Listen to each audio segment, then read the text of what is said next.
السلام عليكم. السلام عليكم. ماشي ما مستاهل. عليكم السلام ورحمة الله. كاك أحمد واسعد سوري ما مستجيان. تعود ماتك وخا باش بني يا ربي. ما مستا بسياري ما بو. لا خزمتهم. ما مستا بسياري كم لو تصنع فيديوشي ما مستاهيش يعني كتب بيش ساهم دا يقول خواي قوري سعر جنين نعوذ بالله لا أردا دا يقول لكوبي خواي ليريا أزو شتتا سن راس دا ما مستا هو بيعيش وما لا بيعيش. والله ما مستا وكتب ما يلوم ساكن بتقول ملا قول الإمام الشافعي إنه بنبزان أخواله شيء كان الله ولم يكن شيء كأخواها ويشتك نبو خواشتك كان ليش يدرس كذا لا استرخ ولا أخوارخ ولا تنشتخ ولا بيشخ ولا ناوخ ولا شيخو. أو أنا بتك فرخ كاني فخر ديني رازينا أري إخواننا للسري للأخوار للراس للتسفن للبيشن للباشا نلناو كونا نلدري كونا أو باسي تكا ولا بيناسيتي عدم بك عدم كشتك وجودي نبي لو يجوانت البيناسا كري والله لو يجوانت البيناسا ناك أو باسك إخوان نبي أدي ملوشين ربنا آتنا في الدنيا حسنة لو واناكي ربنا آتنا في الدنيا حسنة وحياة ربنا آتنا في الدنيا لو واناكي زايد سفير ليكا دري أو عسمان قبلي دعايا كو قبلي نويجن هي بري قبلي نويج بري آياتها على السيار فأينما تكونوا فولوا وجوهكم شطر المسجد الحرام وحيث ما كنتم فولوا وجوهكم شطرا ويا راس دا ما مستا لو قبلي أي لهرجيتش من روي خب كان قبلي أو آياتك بلو بنبري إذا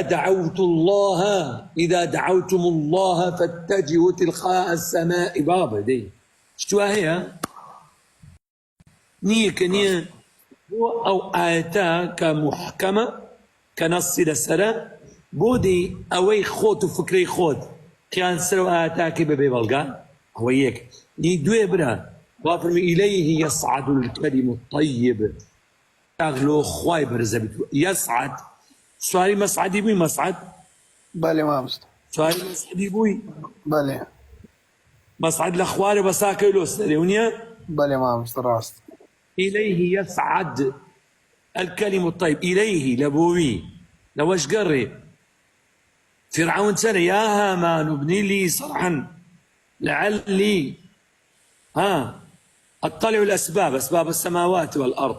لعلي أطلع إلى إله موسى الآية كترافا هامان وزير كيدر منارك ملو دروز كباب استع عاسماني أمنا تسم شاري لك أخوايا موسى كم عاسماني للسريع وأمان يقين ما موسى درويكا كواتا موسى بفرعون قوتي خوالة عاسمانية أقنا فرعون لو بأمان يري منارك ملو دروز كم عاسماني شاري كم لك أخوايا موسى ملك شافر أأمنتم من في السماء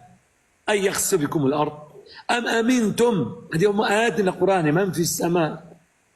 لو أنا قري هار هم يدي قري كلمة السماء يعني السماء سماء يعني السري يستعو كلاوي من لبو السري منه هو السماء شو قال لس السري منها خوا باران يا بارني باران لا تباري لا باران لا أسمان لا هور ما مستا لا هور ونيا خواي ميربانا فرمي أنزل من السماء هو الذي أنزل عليكم من السماء ماء طهورا أو خواي لعاسماني أو شي باك لسنقولون قودين تخواري نيقول لنا هورا في السماء لو هور للسرمنا هور للسرمنا بوي لهورا كان بهورا السماء راس تمام كلمة السماء كبور السماء على السماء بوشاية كبوشاية أو بوشاية خواي وخو قرتيا لا حول ولا قوة إلا بالله وباسي من كان باسي خواهكي ليس كمثله شيء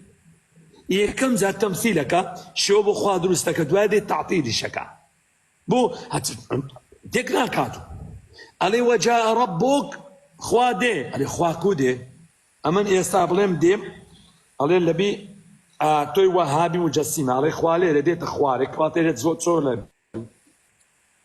تو باسي بشري كاكا او مخلوق اما الليله ديت اخواري ايرت صور او مخلوق او مخلوق من باسي اخوارك او باسي مخلوق منكر هاتنيك لاغ بخوي ابن تيميه دري خادي باس ما يدري بيو عرش قلوبه بيو عرش بيت اخواري شلون كل اخويا اخو مخلوق ليك هاك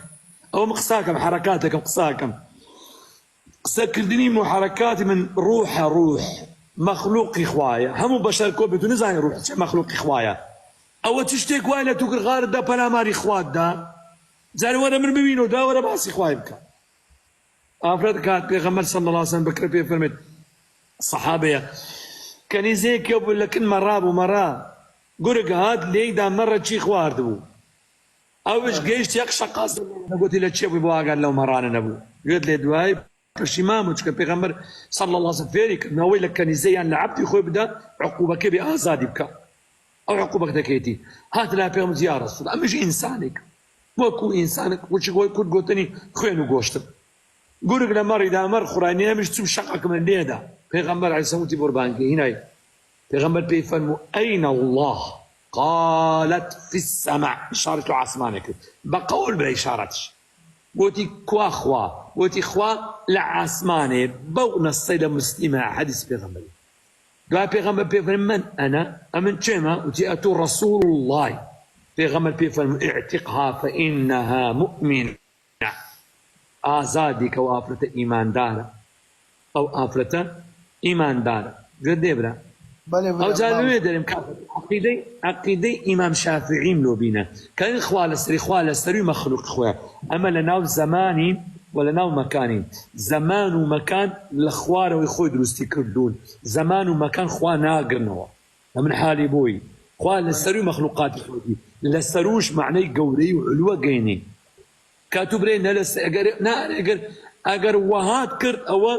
جهاد لبو خوادانا جيغا كتيجر لبو خوايدانا كواتا تخواتك وبشر لك بو ولا تيجر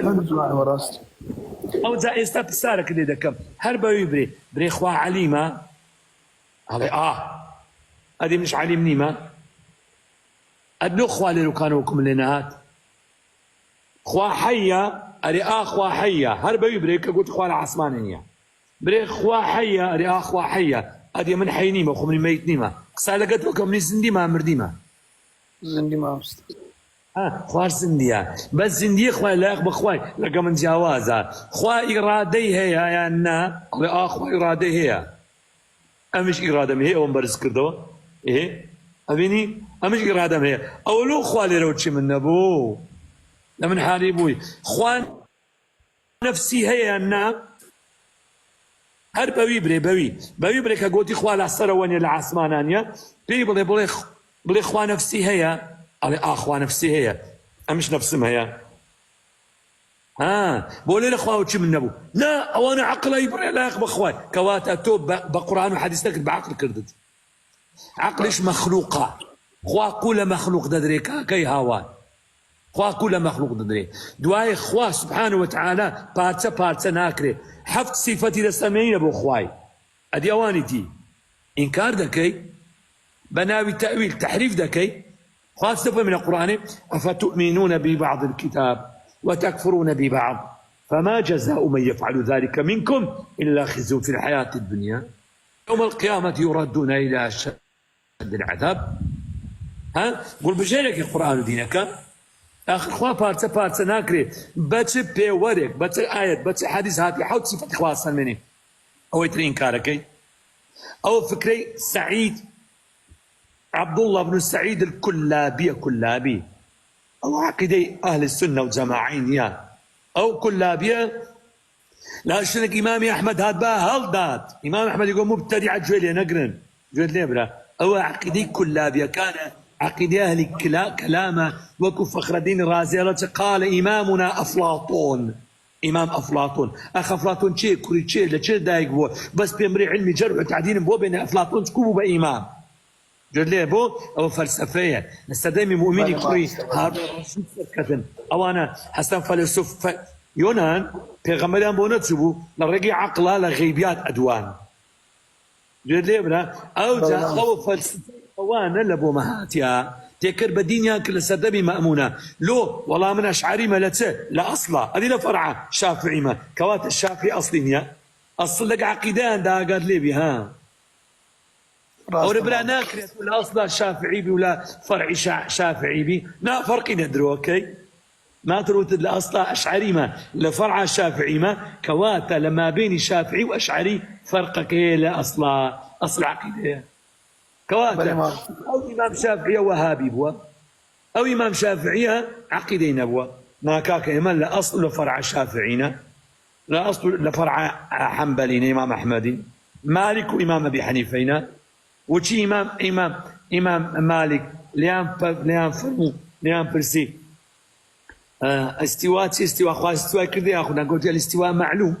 استواء زاني يعني معلوم يستاقم او هالته ذاك يعني معي ورا ما هذا كم ها ورا في ذاك التفسير يبدا من ناخر بس بإشارة بلى معلوم هو يعني ورا ونيا امام مالك فرمي الاستواء غير مجهول نيا لا نص كتير يعني معلوم بيستاك ابو بيان كم جد لها والكيف تونيتي مجهول ما نازين شونه بس ازاين خوا استواء كردوه كلمه استواء الاسماني عربي سعد ورفع وعلى سعد توسري للتونه سري لا بخوي جد ليه برا اوزان والايمان به واجب بايمان به والسؤال عنه بدعه بالسار اللي كذل تسونيتك بدعيه جد ليه برا تابوي اتوتمين انا ذات الدبره بس سلامتي ايمانك السلامه بدربتي بله اتوي قال سورة التوبة بيتر والسابقون الأولون من المهاجرين والأنصار والذين اتبعوهم بإحسان رضي الله عنهم أريتويت قرطارد بيئة بدواي مهاجرين وأنصار كوا مهاجرين وأنصار شبون أصحاب محمد صلى الله عليه وسلم ودواي وان كوا باشا أوان فلسفان خندبو علمي كلامي خندبو منطقي خندبو ناخوين منطقي ناخوين أصلا ناخوين دواربون بلقوا دليل هو الذي بعث في الأميين رسولا في الأميين نخوين دواربون عندي كلام النازاني من حاربوي بله ما مستوى بلايك توش هاتينا توش أو إسلام لا تبتك ريا مو بات حسين ذكر خوالا شوية هي خواب تقريب باش تدبشكين للنبرة خواب تقريب باش تدبشكين أجانا برو بيرجنوكا تشبيني لو كنت أنا بيرجنوكا شين خوينديا بري نني بيرجن خوالت شي كرم خوالة عسمانا قال لخوبي قايل لمية ما بيني هاي سبحان الله براست ما مستوى بس ما مستوى فيديو بتسيب ما كنت لبان دي بيسم بسيار وكان براسي من يجي فيديو يمدي وانا دارت جوي ليه بقري ديني بزرك يا ملحد انا ما مستوى بس كتب بيش تساو موا لبان دي وبسيار ممكن جواني برو جي الشافعي بري الشافعي تي يقول برو بري الشافعي تزري لو مسألة بري مالك تزري او انا سي صد صاد وايد بيغمري بياغو سي صد صاد مالي زور بي علماء اشعرينا علماء يستبيا الصحابه بن يا تابعون يا تابعون حمو علماء واننا بهزار علماء وان يكملوا بنا اشعري سي صد صالحات بلايك توش هاتنا بلا خوا هدايات مامنا بسيار دوام مش بسيار دوام اويا بدعاء كردن تمن دريج دبي ما مستوى هندك شتي هندك قدر دون يعني قدر اللوحي محفوظ وانا قوري برا ما هو قدري ديتها اسماني دنيا يا اخوان قدري معلق بها قدري معلق هي وقدري مطلق هي قدري معلق هو يا اخوان سبحانه وتعالى فرميت او كابرايا اقر دعاء بكات تمني او بيا والي ريا الراجي رايا بعد دعاء بكبوي زياد كان دعانك لو مر مولتي بكوشن جد لي برا روح حكي ببال ابي انسان دعاء كدر الجبي او بي ودري قدري معلق جد لي برا مثلا اگر همشتك نسترابي كوتاي في هذه كوتا دعاء معناين ويا راستا نا هذه كو دعاء برا لا دبا امام هذه كو دعاء ايه عندك دلين اگر دعاء بكي تمن لواني دريش بي لواني بالتاكيد رزق زياد دبي برا لا دتي يا بلا ورزق وانا هم لقدر يانا ڕاستە مامۆستا. ئەوانە معلقیان پێوترێ، ئەوانە معلقانێ بەڵایەکاتیە ئەگەر ئەو عەبدە دوعا بکە و بەڵای لەسەر لادەن کە دوعاکەی مەلائکەتەکان بەڵای لادەن دەتوارێزن. ڕاستە مامۆستا. خێرێک هاتیە خوا فەرمێ ئەو خێرە بەو عەبدەی بکەن کەینێ کە دوعای کرد. کەواتە ئەو خێرە چاوەڕێی دوعای تو کە دوعاکەی دوعای توش قەدەرە ئەبینێ و خێرت بۆتی. ئەوە وایە برا. ڕاستە مامۆستا. مامۆستا بەنسبەت پرسیار نییە بەس مەسەلەکەیە دەڵێ پێغەمبەر سەڵڵاهو عەلەیهی وسەلەم دڵشەی کوردی کردیتە بەر پۆشاکی کوردی، ئەو قسە ڕاستە مامۆستا؟ بە سۆرانی قسێکیان بادی نین. نانا هەندجا گۆم لێ دەبی دەڵێن پێغەمبەر دڵشی کوردی کردیتە بەر و هەندە قسەی وا دەکەن. سەروالی پۆشیوە سەروال یعنی شروال وەرۆ پشتبێنیشی بەستیە کەمەری بەستیە گوێت لێە وە کوردش سەردەمیەوە هەبوو بەڵێ لیباسێکێ لەو لیباسانە بە لیباسی کوردی و پێغەمبەر حەزی لە بۆ لەبەری کردووە. بەڵام ئەو کوردی ئایا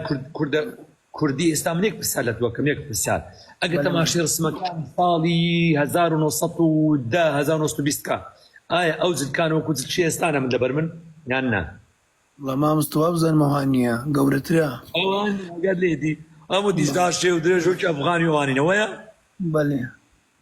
ئەوجا لێ دەرێمە تو عرف و عادەتێک 100 ساڵ پێش لە دنیای فەرقا ئەمە تو زان چی کوردی وەختی کوو بووە. ڕاستە مامۆستا. دەی چاوت ماز دەکەن. جەزاک الله خێر مامۆستا. خوا پاداش بدات. بارەکە الله خوا بتوانێ زیاد